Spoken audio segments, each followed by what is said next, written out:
دوستان، جیرات هستم. امروز می‌خوایم با هم ببینیم که محبوب ترین رنگ بین خانم‌ها و آقایون چه رنگیه. اما رتبه هفتم بین آقایون رنگ صورتی با 1% محبوبیت و بین خانم‌ها نارنجی با 3% محبوبیت به خودشون اختصاص دادن. رتبه ششم رو رنگ زرد 5% محبوبیت بین آقایون و 6% محبوبیت بین خانم‌ها. رتبه پنجم بین آقایون رنگ نارنجی با 7% و بین خانم‌ها هم رنگ صورتی با 7%. رتبه چهارم رو بین خانم‌ها و آقایون رنگ قرمز به خودش اختصاص داده، 9% محبوبیت بین خانم‌ها و 8% محبوبیت بین آقایون.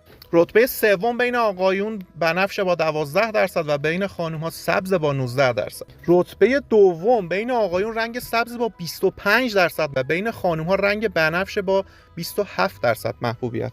و بالاخره محبوب ترین رنگ بین خانم‌ها و آقایون رنگ آبی هستش با 42% محبوبیت بین آقایون و 29% محبوبیت بین خانم.